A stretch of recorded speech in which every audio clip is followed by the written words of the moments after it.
안녕하세요. 자, 오늘 수필과 교수를 갈래 이옥설이라는 설을 하나 보도록 하겠습니다. 자, 그러면 교수를 갈래가 도대체 뭐냐? 우리 수필은 이미 중학교 때 많이 배워봤죠? 자, 우리 수필을 교수를 갈래라고 부릅니다. 자, 그러면 왜 수필이 교수를 갈래에 들어가게 되는지, 자, 이것을 알아봅시다. 자, 교술문학. 자, 교술문학은 어떤 것을 교술문학이라고 하냐? 바로 개인의 경험이나 성찰을 자유롭게 표현하는 문학 양식이고요. 여러분들이 많이 접했던 수필이 교술문학에 해당하게 됩니다. 그러면 교술문학은 어떻게 나타낼까? 바로 자유로운 형식으로 전달하면 되겠어요. 자, 그럼 교술문학을 어떻게 받아들이면 되겠어요? 자, 바로 우리 일상의 삶과 관련해서 교훈이나 감동을 깨닫고 느끼는 게 중요합니다. 그래서 우리 글쓴이가 어떤 경험을 했고 거기서 뭘 느끼고 어떤 것을 깨달았는지를 아는 것이 교술문학을 감상하는 방법이에요.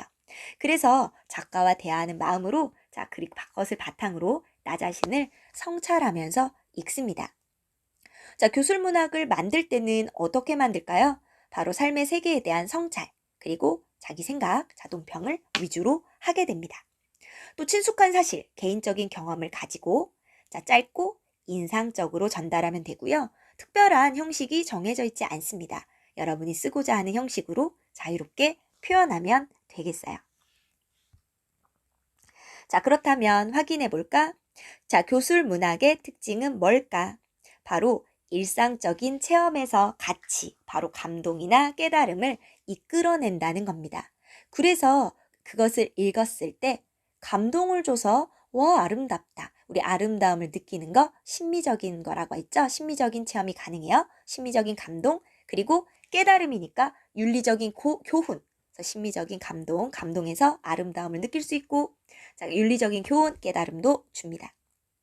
자, 비평의 경우에는 대상에 대한 가치 판단, 옳고 그름에 대한 판단에 중점을 두게 됩니다. 자, 교술문학에는 어떤 게 있을까? 한문학에서는 기나 설, 논이나 전과 같은 것들이 있고요. 자, 그 외에도 경기체가라든지 악장, 그리고 가사와 같은 것들이 있습니다. 대체로 자기 경험 안에서 얻은 깨달음이나 이런 것들을 다루게 되고요. 산문에서는 수필, 서간문, 일기문, 기행문, 비평과 같은 것들이 들어갑니다. 자, 우리 형식, 특별한 형식 없고요. 자유로운 형식, 다양한 표현 방법을 사용할 거예요.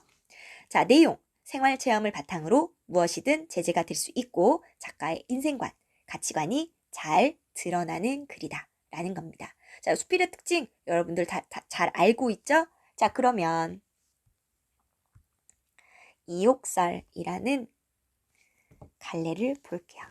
자, 이옥설, 설이라는 갈래입니다. 자, 설이라는 갈래. 자, 우리 설은 고전 수필에 해당하게 되는데요.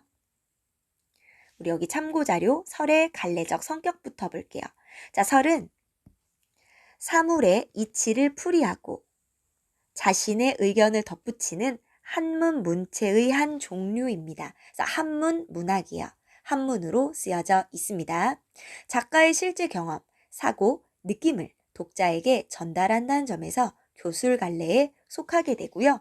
대체로 직접 말하지 않고 비유나 우의를 통해 독자를 설득하는 내용이 많고 현대 국문학 갈래상으로 보면 수필에 가장 가깝습니다. 자, 우리 설은요, 뭐라고요? 한문으로 쓰여져 있고요. 일반적으로 이렇게 2단 구성의 경우가 굉장히 많습니다. 자, 체험과 깨달음의 2단 구성으로 되어 있는 것이 가장 많아요. 자, 그리고 뭐라고 그랬지? 한문으로 쓰여져 있고요. 자, 직접 말하는 게 아니라 체험을 통한 깨달음이 간접적으로, 우의적으로, 그리고 비유적으로 전달된다라는 것을 꼭 아셔야 되겠습니다. 또 우리 이 글은요, 유추가 사용되고 있습니다. 우리 유추적 발상. 자, 유추적 발상이 뭐죠? A와 B의 유사성을 바탕으로 A가 그렇게 됐으니 B도 그렇게 될 것이다 라는 논증 방식을 유추라고 하는데 이와 같은 발상을 활용해서 전개해 나가고 있습니다. 자, 소재의 상징성, 우리 내용을 보시면 집은 고려의 왕조를 나타냅니다. 비가 샌 것은 정치가 혼란스러워지거나 나라가 혼란스러워지는 것을 말하고 제목들은 나라의 인재, 관리를 뜻하죠. 자, 경비, 돈은 백성들의 부담이나 고통을 의미하게 됩니다. 자, 그래서 어떤 관점? 자, 무인 정권, 바로 무인들이 이 정권을 휘어잡은 것. 이것은 정통성이 약하다 할지라도 일단은 나쁜 놈들을 없애고 나라를 튼튼하게 하는 일이 중요하다는 거야. 자, 그래서 뭐다? 정통성이 약할지라도 일단 우선 집을 수리하고 제목을 보전하는 게 제일 중요하다. 그러면 나중에 얼마든지 금방금방 백성들의 부담이나 고통 없이 집을 수리해서 온전하게 만드는 일이 가능해진다라는 관점이 나타나고 있습니다. 자, 그러면 내용으로 들어가 볼게요. 이옥설.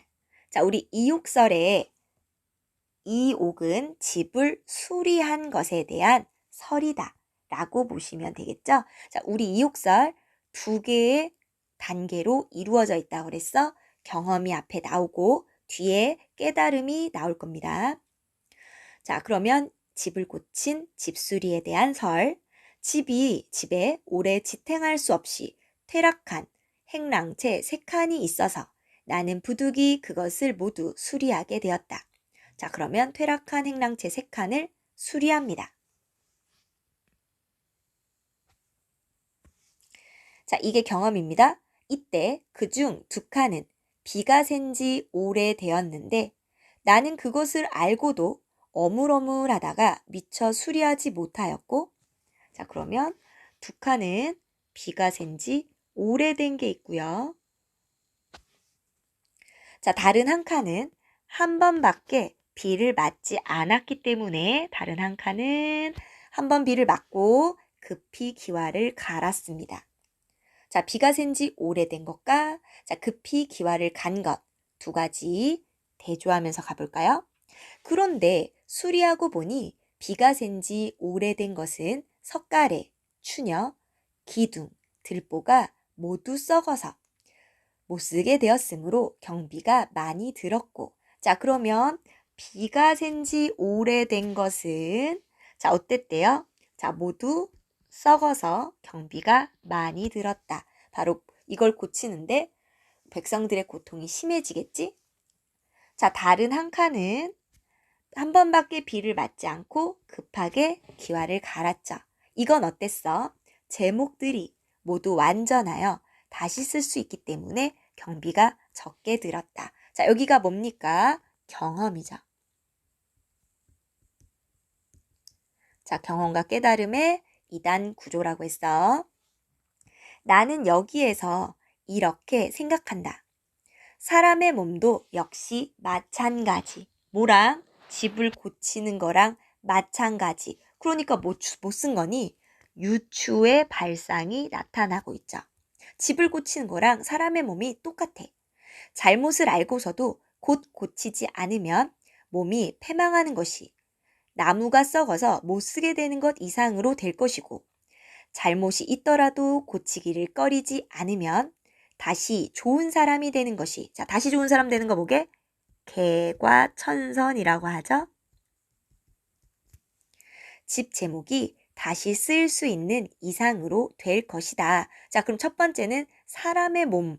자, 집을 고친 경험으로 사람의 몸으로 나았고 한 번 더 확장됩니다. 이뿐이 아니라 나라의 정사도 이와 마찬가지다. 역시 나라의 정치를 집을 고치는 거랑 똑같아. 자, 모든 일에서 백성에게 심한 해가 될 것을 머뭇거리고 개혁하지 않다가 백성이 못살되고 나라가 위태하게 된 뒤에 갑자기 변경하려 하면 곧 붙잡아 일으키기가 어렵다. 삼가지 않을 수 있겠는가? 자, 삼가지 않을 수 있겠는가? 경계하면서 경계하라고 하면서 마무리를 했습니다. 자, 백성이 못살되고 나라가 위태롭게 된다. 바로 백성을 나라의 기본으로 여기는 사상이 담겨 있어요. 자, 그럼 볼까? 자, 경험이 나오고 있죠. 자, 행랑채를 수리한 경험. 자, 비가 샌 지 오래된 것과 한 번밖에 비를 맞지 않은 것의 대조를 통해서 뭐 해야 된다? 비가 새면 즉시 수리해야 돼. 자, 그래서 깨달았죠. 사람의 몸도 마찬가지야. 자, 잘못을 알고 고치지 않으면 몸이 패망하고 빨리 고치면 다른 사람이 돼. 자, 그래서 깨달음이 나오고 있고. 자, 더 확대됩니다. 나라의 정사도 마찬가지야. 이 부분 바로 유추의 발상이 사용되고 있습니다. 자, 백성에게 해가 될 것을 개혁하지 않아 나라가 위태하게 된 뒤에 개혁하려면 바로잡기가 어렵다는 것. 자, 그러면 오른쪽 문제 중에서 6번 문제만 보겠습니다. 자, 기억의 상황에 가장 잘 어울리는 속담은 이라고 했어요. 기억은 자, 석갈에 추녀, 기둥, 들보가 모두 썩어서 못 쓰게 되었으므로 경비가 많이 들었고 라는 부분이죠. 자, 그럼 어떤 속담을 써야 될까? 답은 5번입니다. 호미로 막을 것을 가래로 막는다. 우리 호미는 요렇게 생겨서 퐁퐁퐁 땅을 파는 거죠. 가래는 이렇게 큰 겁니다. 이렇게 작게 해결할 수 있는 것을 내버려 두다가 큰 것으로 해결하게 된다. 작게 끝낼 수 있는 일을 크게 만든 겨. 요것을 호미로 막을 것을 가래로 막는다 라는 말로 사용합니다. 자, 우리 설은 뭐라고요? 고려시대의 한문 문학입니다. 현대 갈래로 보자면 수필에 해당한다고 했죠? 자, 그래서 우리 이 글은 직접 교훈을 주기보다는 간접적으로, 그래서 비유적이고 우의적으로 교훈과 깨달음을 전달한다 라고 했고요. 대체로 2단 구성, 앞부분의 경험, 뒷부분의 깨달음을 전달하게 됩니다. 자, 그래서 정리해보면 이 글의 갈래는 설, 자, 설은 뭐라고? 한문, 문학, 요즘으로 치면 수필의 일종, 한문 수필이라고 볼 수 있죠. 자, 그래서 설 같은 경우는 자신의 경험과 깨달음을 대체로 2단 구성을 취하는 경우가 많습니다. 앞부분의 경험, 뒷부분의 경험 또는 예화라고도 해요. 뒷부분의 자, 깨달음, 교훈, 주제, 자, 이런 것들이 뒷부분에 나오죠. 바로 이런 것을 통해서 아래에 나오는 깨달음을 전달하기 때문에 이 부분을 전달하기 위해서 어떻게 한다? 비유적이고 우의적으로 표현하게 된다. 자, 그래서 우리 이 글에서도 집을 고친 경험, 이것을 바탕으로 사람의 몸도 똑같아. 잘못이 있다면 빨리빨리 고쳐야 바른 사람이 될 수 있어. 나라의 정치도 똑같아. 자, 뭐 해야 돼요?